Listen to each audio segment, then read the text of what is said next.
I'm Randy Wicker, and today I have the great honor of speaking with Tiona, who has produced this wonderful movie called Black Womyn, W-O-M-Y-N, Conversations with Lesbians of African Descent. It's very interesting. I saw your film last night, and I see that it was a winner of one award and an official selection and another. Tell me something about the film.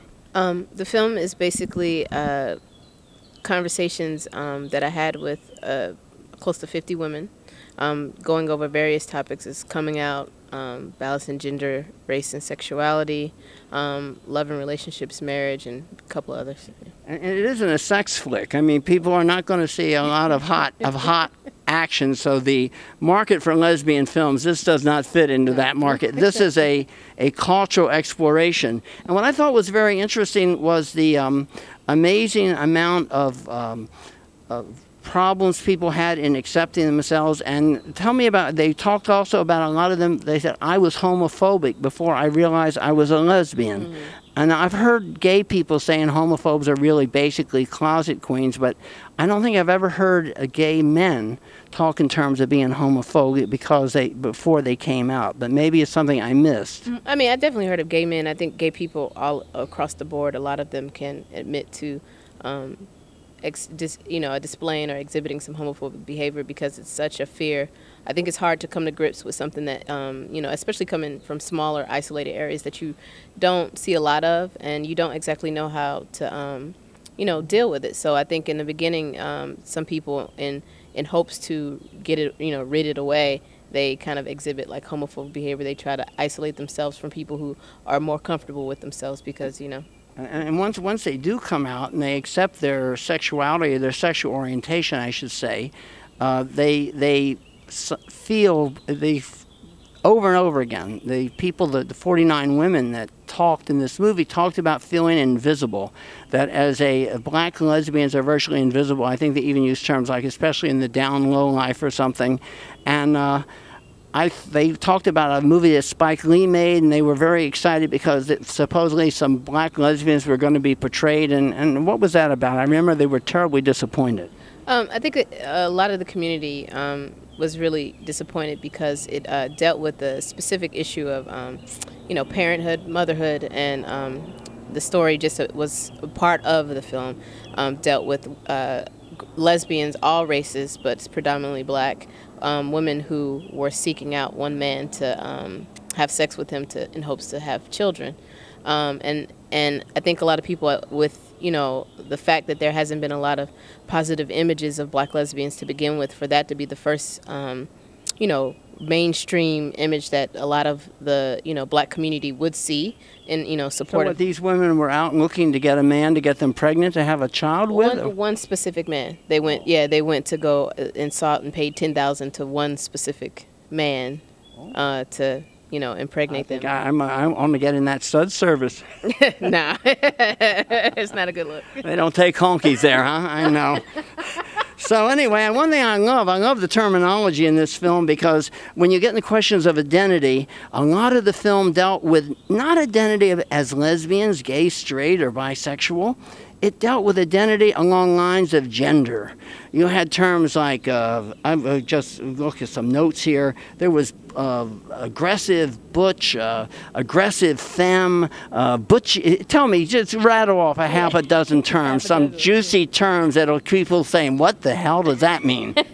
Yeah, basically there's a part in the film where they go over the different identities and roles that folks ascribe to. And some of them I just went specifically with aggressive and fleshed out that. So you had aggressive, you have aggressive femme, lipstick lesbian, butch, power dyke. Flip-flop, as I recall. Flip-flop. And an old term, bull dagger. In my youth, they used to call them bull dykes. I never heard the term bull dagger. Yeah, and it's evolved. Bull dyke is in certain regions is bull dyke, in some regions is bull dagger, more in the South. So I tried to give women the chance to define those terms on their own terms. And some of the talk, which maybe I have the wrong impression of, is a lot of them talked about having very religious upbringings, hearing in church you're evil and sinful and all that, and the typical guilt that many male homosexuals also suffer.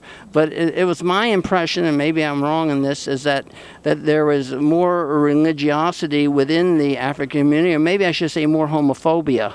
But that they have a harder time in the black community coming out and living as open, free, loving lesbians than we do in the general American Caucasian community as gay, honky white men or lesbian women. Yeah, I mean, like I said, it's one of those things I don't exactly agree with. I mean, you know, it's a situation where, you know, I mean, the Mormons, the truth be told, they they want to talk about black people and the fallout of Prop 8 being based off of that. So I can't really, you know, agree with that because it's been upheld, and most of the people who are pushing for it were the Mormon community in that area. So I think it's just when you get to the base. But the Christian right went after the black churches. That's how George Bush won the election. Is they got enough people in black churches worked up about the idea of gay marriage in 2004 to swing that election to George Bush. I think that is a generally recognized fact by political pundits. I mean, it's not the black church, is the church. I think the obstruction here is religion, and and the way that especially Christianity in this country does not, you know, look too kindly to homosexuals, gay and lesbians. So I'm not down to putting down like it's a situation with black race. I think it's a situation with religion. Okay. I want to go real quickly. Tell me about the award you got. What is this award? Yeah. Well, I won the audience award for Best Documentary Feature last year at Philadelphia's International Gay and Lesbian Fest, which is now Philadelphia's Q Fest this year. They changed the name.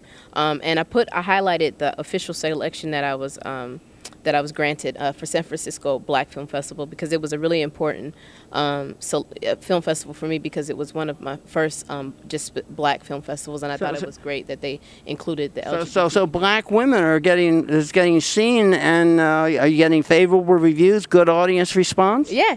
It's been overwhelmingly, I think, like very positive. I mean, it's a situation where a lot of people get to experience a part of the community that they've never seen in a way that they never could, and it's helping, you know, establish like some real good conversations with folks who don't exactly know how to speak about their experiences. So it's been pretty positive. Yeah, that was another thing you mentioned in your introduction, that a lot of these women had never appeared on camera before. So you were really dealing with real stories by real people, and they weren't like rehearsed stage presentations. They weren't official gay spokespeople, although some of them would say, I am a lesbian feminist.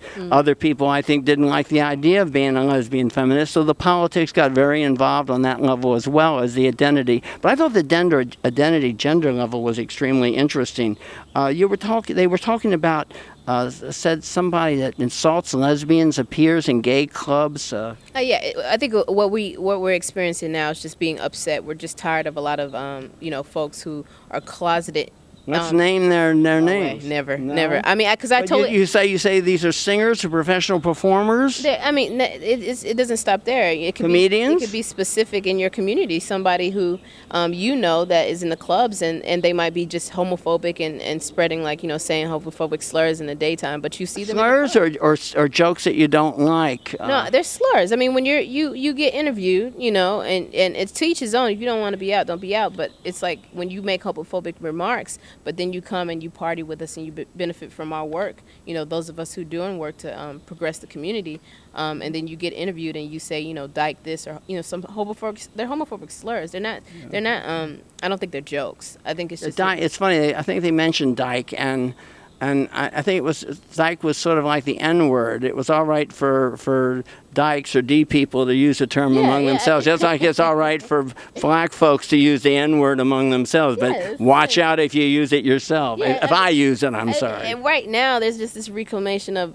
you know, language. You know, the community's reclaiming and evolving, you know, the negative aspects of language that's been used to hold them down. So, I mean, it's complicated. Because I'm someone doesn't like the word queer. I might be very, very gay, but I am not queer, folks. I'm absolutely normal. I'm not odd. I'm a normal gay male. And I think it's very wise that black people have not chosen to rehabilitate the N-word, to tell you the truth. I mean, I think it's a situation, specifically with queer. Queer is a complicated word because